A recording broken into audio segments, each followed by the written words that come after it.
Njulire entaano oba amenvu oba ki ate tajja wamye n'afa enjala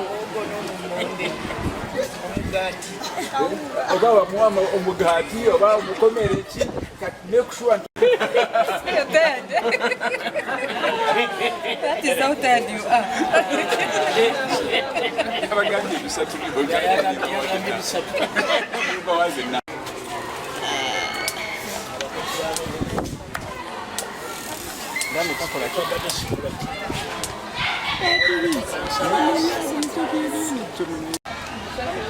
asatu musanvu n'abalala 15 n'abalala 3 n'ekiro n'ebirala tetulina byetwagula bulungi kati tusaba akaseera kano olw'okuba obudde tulina butono twanirize chairperson waffe ow'ekyalo kino ekitundu kino ajje atukkiriza obeera wano.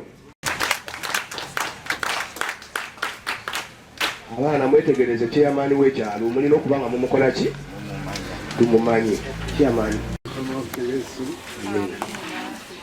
erinnya nze Ssenyonjo Joseph chairperson w'ekitundu kino wenna bonali wa councillors bonna abali wano besijja kusobola kujjayo bitiibwa byammwe tusanyusa okubalaba ku kyalo Nsambwe era mu mbeera eyo tuli mu Goma bivubi abazadde abalungi bebali mwana ekyemisana obwamu eyo ate nga abatutweyininga eri emikono ye muvubuka ku kitundu alina workshop eyo abavubuka 5 oba 6 isawo yokuteba obungi ebisikati bazikadde omuvubuka musindika ajjuze n'esigadde n'abimanya mwebale nnyo mwebale ddala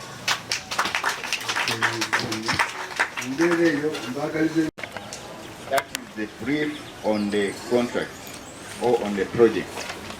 Naye kyenjagadde stressing ennyo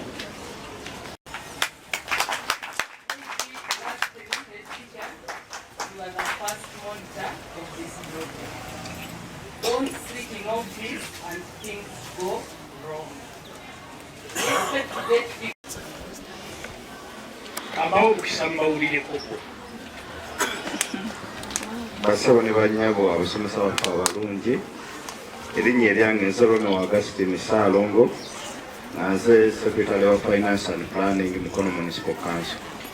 Mwebale kusoma bulungi na kusoma. Date is 1-2-53.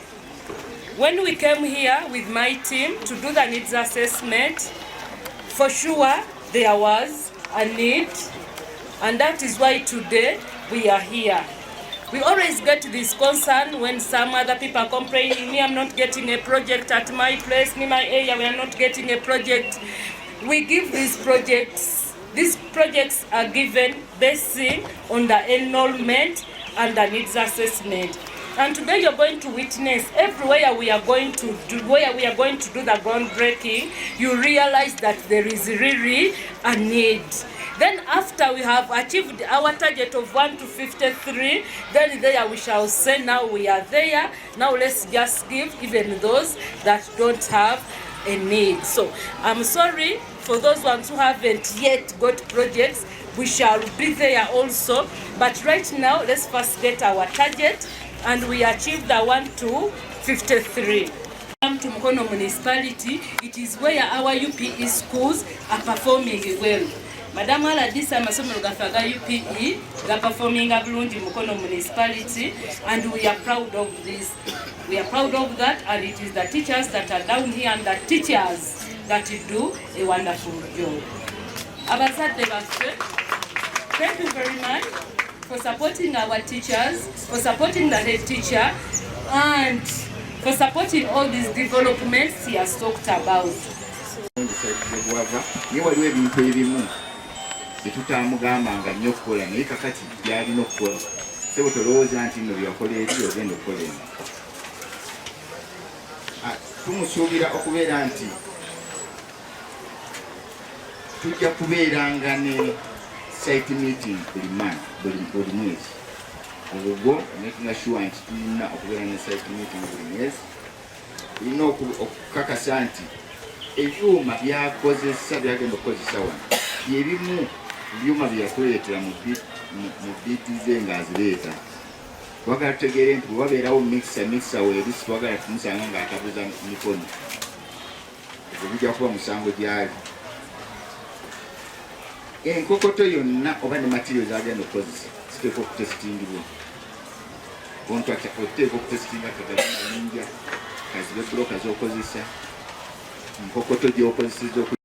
So teachers, thank you very much for that very good performance. So now parents, you have no reasons why you don't bring your children here. Maybe one of the reasons was because you don't have space. We are now giving you more what? More space. And madam, if the space is not even enough, even next year we should come back, as long as we get the money. Abazadde murabirira abaana bammwe tumugenda nemulowooza nti mmwe abaana mugenda kubawa gavumenti egenda kujja wo nenoonya emmere nenoonya yunifoomu n'ebirala nammwe mugende eyo manyi embeera oluusi zibangumu naye mumanyi nti nammwe mulina ebbanja lyakulabirira abaana bammwe ku ssomero bwe bateekawo obuugi owo ng'ali eri mu kalaasi olowooza agenda kusoma ng'abalala bali kunywa obuugi. Gavumenti egenda kugula buugi wano. Bw'oba tolina sente za kugula buugi mukomere entanda bagiyita kimu. Not noticed that the children are not enough. Meya agambye omulimu gw'abassistant RDC. Meya omulimu gwaffe ffenna. Tutandikira ku LC1. Tugende tukime abaana. Make a program tugende mu kyalo abaana balina okusoma. We are having a challenge. Abazadde bali kusindika abaana okufuna scrap instead of okusoma. So we must fight this vice that is cropping up. Bwe tuba twetaaga ssente tuli bakulu tugende tuzikole. Naye abaana tubayigiriza abazadde bali wano. Tetukozesa abaana okukola ssente ze twandibadde tukola. Naye tubayigiriza okuzikola tutya. Bw'oba oyagala genda naye ku weekend alabe kiki ky'okola. Naye Monday to Friday abeere mu class. So chair, kino kye tulina okuvumirira. Tetulina okulaba abaana ab'enjeera, allow me use that word. Baze batuule wansi mutusabe desks, mutusabe ekibiina like you're doing, naye tubeere n'abaana. So nsabo waliwo abazadde tukole mu PTS muyigirize abazadde tukole kye tusobola to support our children. Tuzaale abaana be tusobola. Tulekeraawo okulekera abaana buli omu n'okwata omwana n'omutwalira senga. Naye bwe wali omuzaala mwali abo ababiri. So nsaba mu PTA zino messages zifulume. Wa muzadde tubateekemu empisa ennungi bye tukola awaka bibeere nga bisomesa abaana okufuuka citizens abalungi. Tusaba abakozi babagenda kukola beekwata obulungi kubanga tulina abaana abawala n'abasajja batandise okubayigiriza empisa embi kubanga the nation generally has been looking at a girl child and we are leaving out the boy child because no one cares for them. Nkusaba, your people should not take advantage of our boys at school. They should not take advantage of our girls at school.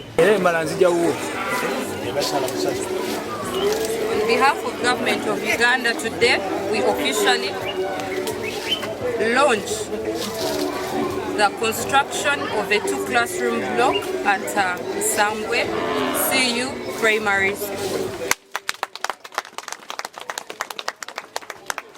Kwasibwa contractor Kesimu Kemusa atenga cha milioni 9 munya cha miezi 3. Contractor tukusaba toyeyongezayo ennaku tukumanyi toliwa miezi emeka tukusaba kwatagana ne environment contract walimu environmental issues ezirina okuba handled kwatagana ne engineer kwatagana na buli omu ayetaagisa muwe abaana baffe emirimu ab'okukyalo build Nyenje build Uganda n'ebyo munzikirize nedda n'obugambo obwo tuteeka omusingi ku kizimbe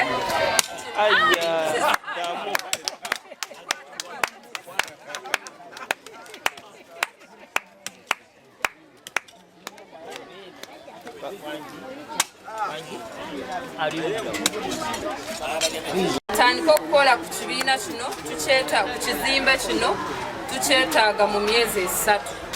Contractor tukusaba okole emirimu gyaffe nga bwe tugyetaaga ate tukusaba obeere ow'empisa ennungi osobole okumaliriza mu budde.